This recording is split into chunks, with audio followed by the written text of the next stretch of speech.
Akhir-akhir ini Mak perhatikan kamu sering gelisah dan ketakutan. Sebaiknya kamu tertirah saja di rumah pamanmu. Saya sendiri tidak tahu, Mak. Apa sebenarnya yang terjadi pada diri saya?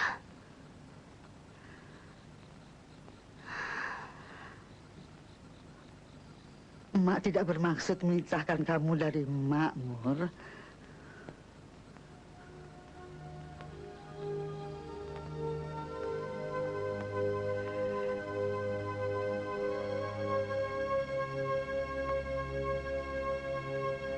Kalau Mur mau, besok bisa mengantarkan ke rumah pamanmu. Apa? Apa kita harus tinggal diam saja? Sampai akhirnya kita sendiri yang jadi korban. Kalau si Rahman tidak cepat-cepat disingkirkan. Diam!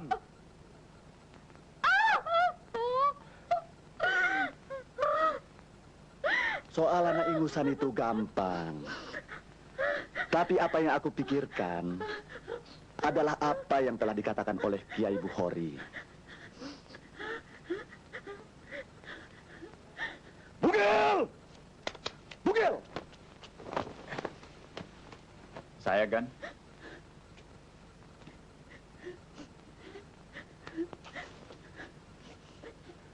Dulu itu bagaimana waktu kamu membuang Badrowi? Hah? Saya dulu... Kamu lempar sampai ke bawah jurang? Atau ditinggal? Atau kamu... perasaan saya... Alam jadah!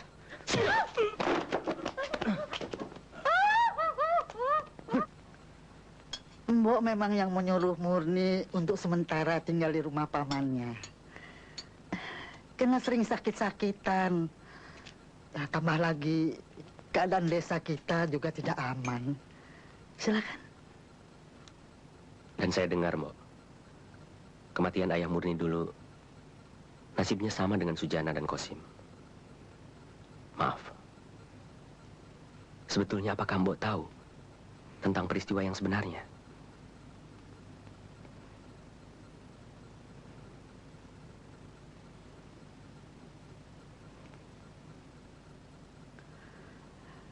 Sekaranglah saatnya Mbok ingin menceritakan.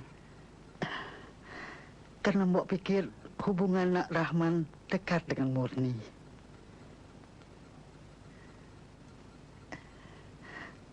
Tapi Mbok harap Nak Rahman jangan cerita pada orang lain atau terhadap Murni sekalipun, ya? Saya paham, Mbok. Beberapa tahun yang lalu, penduduk desa ini digemparkan oleh peristiwa kematian Broto yang aneh. Broto mati dengan 2 lubang menghitam di lehernya. Sama seperti kematian Sujana dan Kosim. Tapi tidak seorang pun yang tahu sebab-sebab kematiannya. Tolong.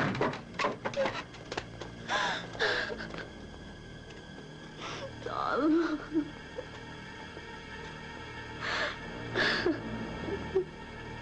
Bawa dia keluar.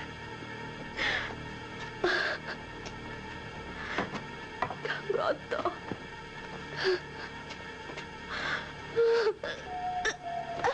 Mak.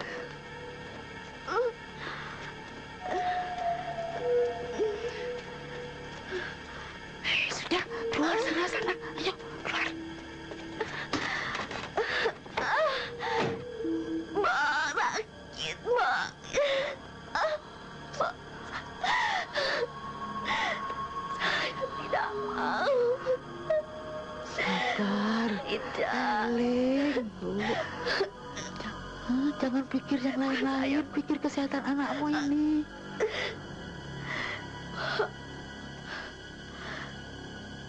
Kalau sampai terjadi apa-apa, pada diri saya. Tolong, rawat anak ini baik-baik. Kasihan dia, Mbok. Tidak punya ibu bapak lagi. Sudah, Nduk. Eling, sebut nama Tuhan.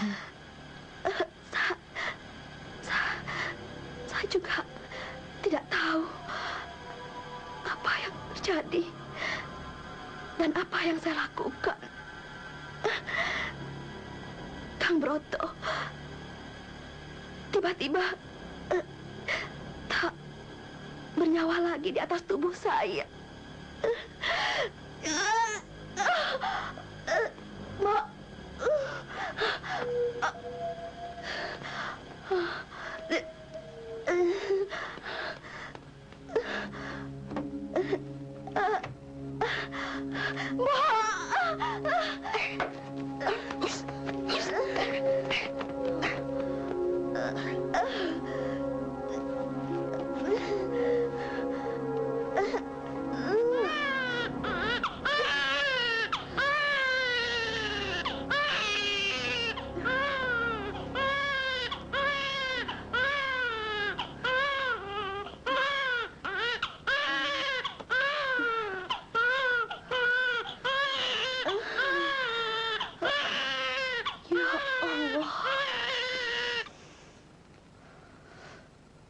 Dan Mbok beri nama Murni dengan arti supaya tetap bersih tanpa ada lagi gangguan pada dirinya.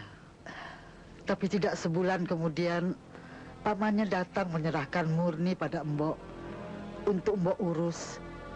Karena dia dan istrinya tidak tahu harus bagaimana mengurus bayi yang sering rewel dan sakit-sakitan. Kemudian ada orang pintar, Pak Wongso, yang memberitahu sebaiknya Murni dirawat oleh Mbok. Nyatanya Murni sehat dan besar di rumah ini. Tapi belakangan ini kembali Murni sering sakit-sakitan. Dan seperti orang yang selalu ketakutan. Sehingga akhirnya Mbok memutuskan untuk menitipkan kembali Murni pada pamannya. Begitu? Iya, benar. Mbok kira kejadian yang mengganggu Murni itu ada hubungannya dengan cerita Mbok tadi. Oh, Tuhan. Kenapa segala kemalangan itu kau tumpahkan pada cucuku?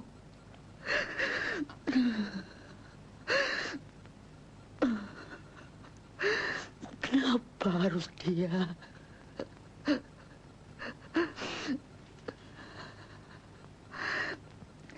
Harapan Mbok hanya pada Nak Rahman satu-satunya untuk melindungi Murni.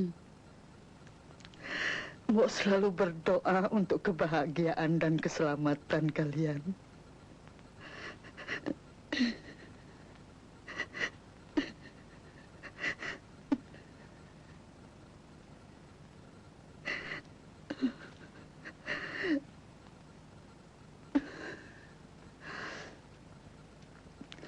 Mbok sudah ceritakan semuanya. Sekarang terserah Nak Rahman. Mbok, sudahlah Mbok. Mudah-mudahan apa yang diharapkan Mbok bisa menjadi kenyataan. Jangan dipaksa, nanti malah tambah sakit. Kamu kan belum sehat betul. Pasti Nardi lagi, urus adikmu itu, biar Bibi yang meneruskan. Nardi! Nardi!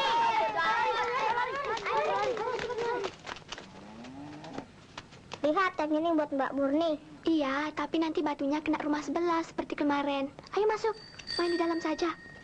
Hore, Bapak pulang. Nardi! Pak, Nardi mau bikin rujak sama Mbak Murni. Boleh, tapi jangan banyak-banyak, nanti sakit perut. Ibu mana? Ada di belakang. Pak, Nardi bonceng ya, Pak? Ya.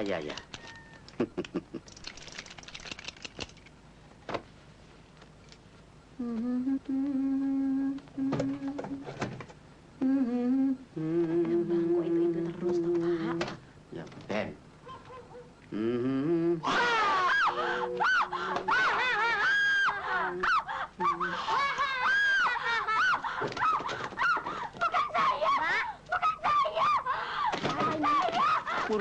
Murni, ada apa? Murni, ada apa?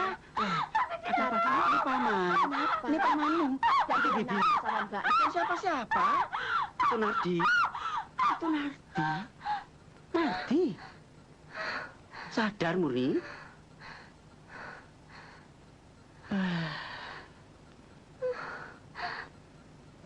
Bi. Ya sudah, Ada apa toh ini? Eling. Sudah. Maafkan Murni, Paman. Tidak apa-apa. Memang Nardi yang nakal. Ayo. Murni harus banyak istirahat. Istirahatlah.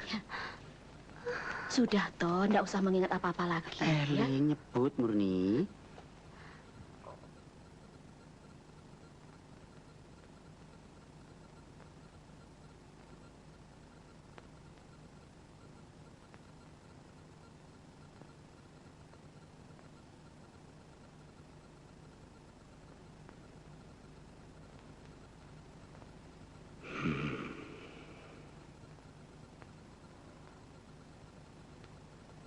Rohaninya agak terganggu. Ini gaib sifatnya. Sesuatu yang gaib hanya dapat ditembus oleh kekuatan keyakinan. Dan kekuasaan keyakinan itu berdiri di atas kekuatan otak dan akal manusia. Untuk itulah saya kemari. Memohon bantuan Pak Wongso kembali. Agar keponakan saya dapat segera sembuh. Ya, saya sarankan lebih baik Murni kembali tinggal bersama Mira. Ikatan batin keduanya sangat kuat, tapi jangan dipaksa. Terima kasih atas saran-saran Bapak. Coba nanti suruh dia minum air ini. Barangkali bisa menenangkan pikirannya.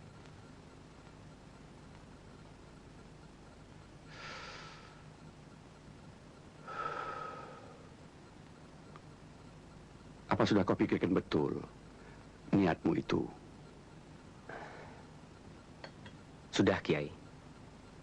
Di samping nasib kami yang sama, yatim piatu. Dan penderitaan hidup yang dialaminya membuat saya ingin melindunginya, sekaligus membahagiakannya, Kiai. Cuma atas dasar itu, kau ingin aku jadi walimu. Begitu? Tidak, Kiai. Di samping kami sudah saling mencintai, yang paling utama dalam tujuan hidup saya bersama Murni adalah kebahagiaan dunia akhirat. Iya. Dengan agama yang saya yakini sejak kecil. Menjadi seorang muslim dan muslimah yang soleh. Kalau memang itu dasarnya, insya Allah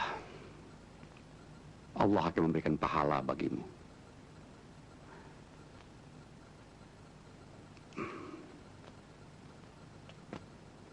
Baiklah. Mengenai lamaran ini, saya dan Mak Mira sebagai, ya katakanlah orang tuanya, tidak dapat memutuskan. Tergantung yang mau menjalankan. Ya, semuanya terpulang kepada Murni sendiri.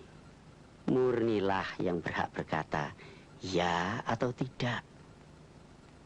Kami semua akan merestui jika sudah jadi putusan Murni. Bagaimana, Murni? Jawab, Mur. Kamu kan sudah cukup dewasa. Bibi dan pamanmu akan ikut bahagia kalau kamu juga bahagia. Mak selalu berdoa buat kamu, Mur. Kata pepatah, diam berarti setuju. Bukan begitu, Pak Kiai? Iya, benar juga.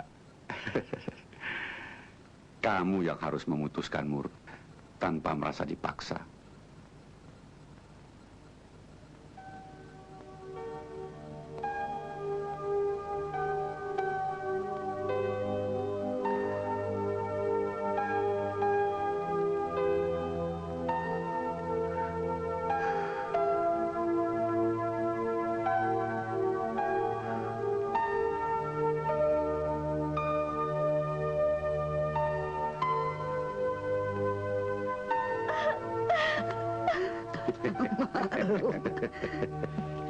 Mari Pak Kiai. Oh iya, terima kasih.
Murni. Siapa Murni? Murni. Tenang. Bang. Sudah. Ikut Eling. Sudah, Nduk. Eling. Sudah. Subhanallah, subhanallah, subhanallah, subhanallah, subhanallah, subhanallah, subhanallah, subhanallah, subhanallah, Subhanallah, subhanallah, subhanallah, subhanallah, subhanallah, subhanallah, subhanallah, subhanallah, subhanallah. Bagaimana Pak Wongso?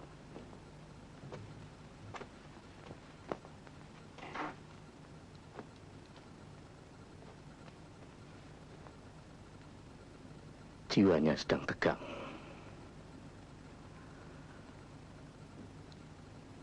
Memang berat melawan diri sendiri. Tergantung kita akan menuju jalan kemurkaan atau pada kebenaran. Itu pertama-tama yang harus kita pahami.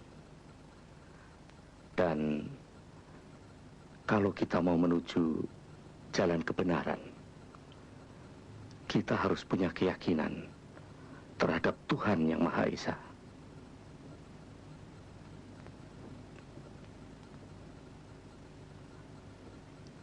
Kita sama-sama tahu bahwa sejak lahir Murni punya toh merah di bagian paha kirinya.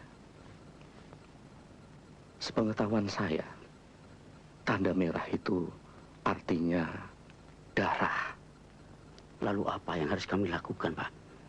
Sebaiknya hati-hati menjelang pernikahannya. Lalu bagaimana jalan keluarnya?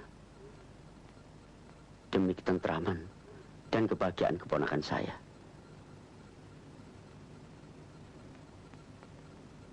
Seperti yang saya katakan tadi, bahwa kebenaran sejati datangnya hanya dari Tuhan. Maka satu-satunya jalan adalah meminta pertolongannya.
Tenang, Mur. Kenapa? Batalkan saja pernikahan itu, Mak. Batalkan. Tolong sampaikan pada paman dan BAC. Iya, tapi Murni harus tenang dulu.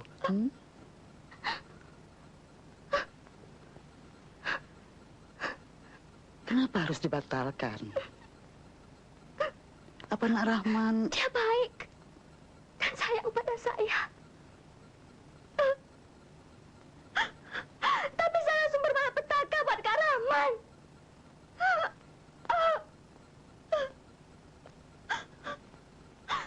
Setiap laki-laki yang mencoba menggagahi saya selalu menjadi mayat di atas tubuh saya. Saya takut, Mak. Saya takut peristiwa itu akan terjadi juga pada Kak Rahman. Dan saya tidak mau itu terjadi.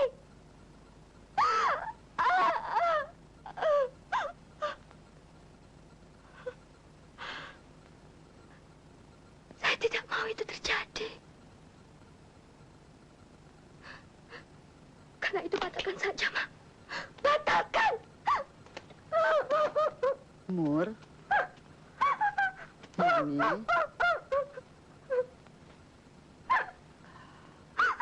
Nak tidak mengira kalau penderitaanmu akan begitu pahit, Nak.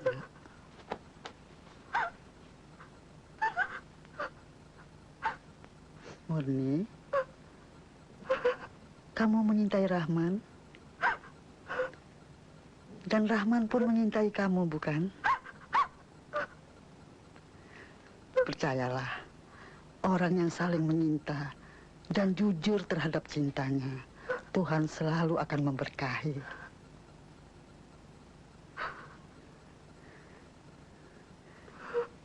Karena itu, hadapilah pernikahanmu nanti dengan segala ketabahan hati.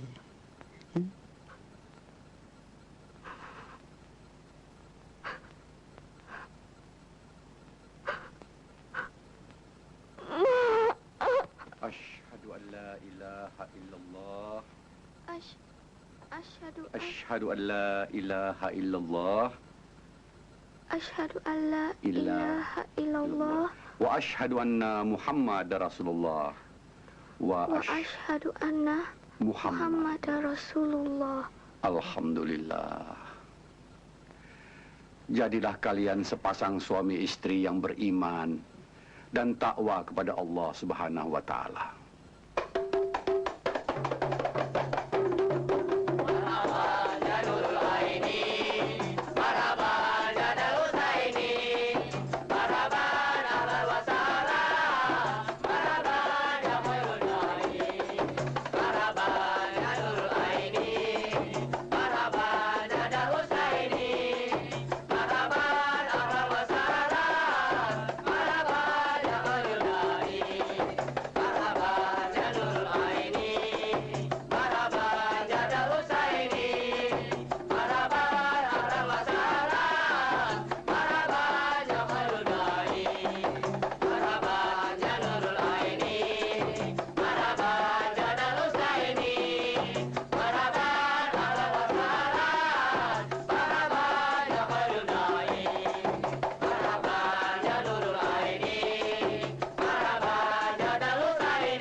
Maafkan, maaf.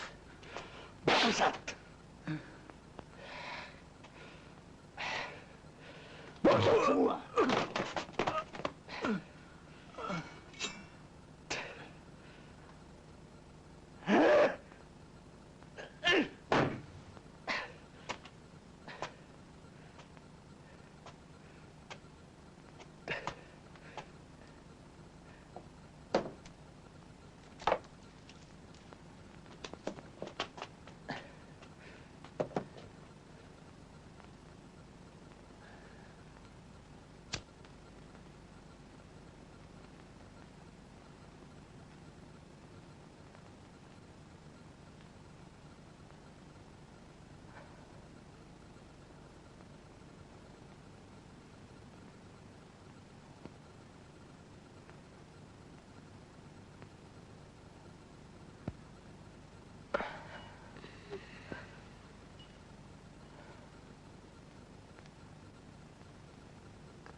Murni. Tolong! Tolong!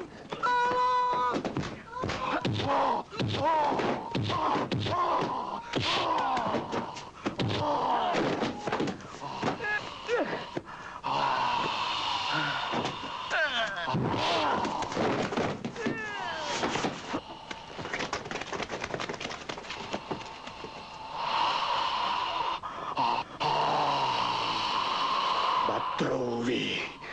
Bunuh.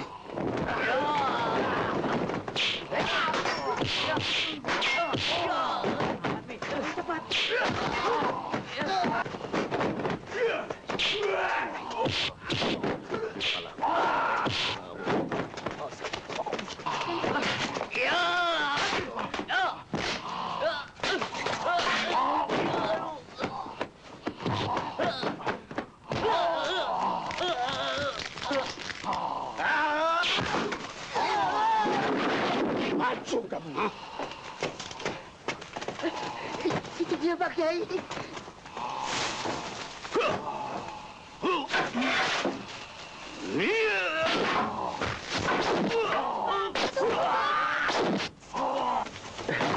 Jangan.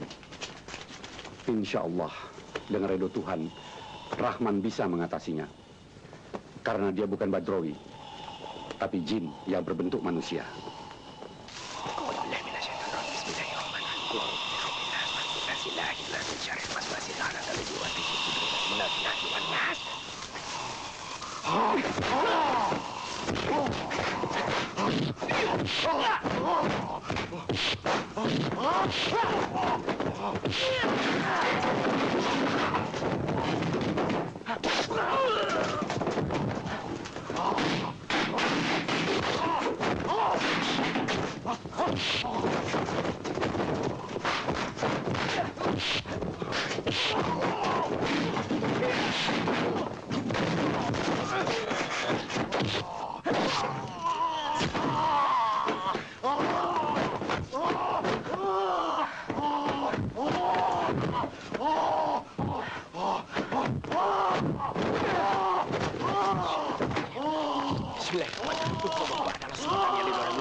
وقل جاء الحق وزهق الباطل إن الباطل كان زهوقا. Dan katakanlah, telah datang kebenaran dan lenyaplah kebatilan. Sesungguhnya kebatilan itu pasti lenyap.